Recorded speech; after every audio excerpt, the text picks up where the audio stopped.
Are Evil Dead and Demon Slayer connected? Now, I hear you guys going down to the comments and saying that it makes absolutely no freaking sense. Well, even I can admit that is a bit of a stretch. I mean, it's stupid and is by far the biggest leap in logic I could possibly make. Or is it? Hear me out. I don't have a lot of evidence to prove it, but I have a bit of evidence. First off, take into account how demons are made in Demon Slayer. If you're like me and have studied a ton of biblical stuff, you would know that demons typically aren't really created in that way. Possessing humans like that, maybe, but not really created. Now, the Upper Moons and maybe Muzan I can see being created, but the other demons, not so much. I feel like they more fit the bill of Deadites, really. Since if you've studied anything about Deadite lore or have watched any of the Evil Dead films, you would know that Deadites are created through two different ways. Ancient demons possessing humans, and another Deadite scratching, biting, or transferring blood to another human. And what do we see in the anime? Take Nezuko for instance. Nezuko's demon was created when her wounds were exposed by demon blood,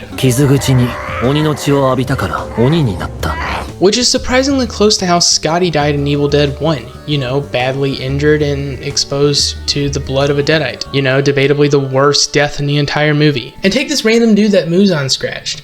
That guy turned due to just a scratch, which is exactly what happened to Ash Williams' hand in Evil Dead 2. Now let's move on from that. Let's move on to the design of the characters. Take this demon for instance. This demon bears a striking resemblance to most Deadites. A lot of the demons do, really. Like that fat demon from the mansion bears a striking resemblance to Henrietta. Hey, if you ask me, I feel like the evidence is there, but I'm just getting started. How do they take out the demons in Demon Slayer?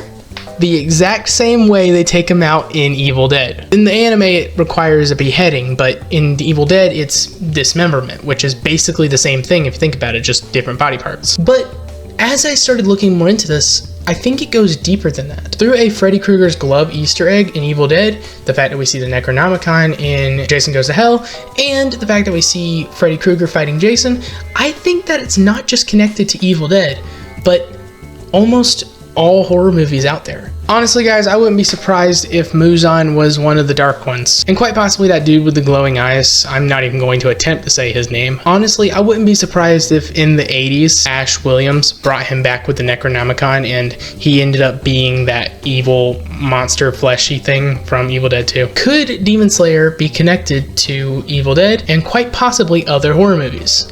Let me know in the comments. But still guys, if you think about it, the question still stands.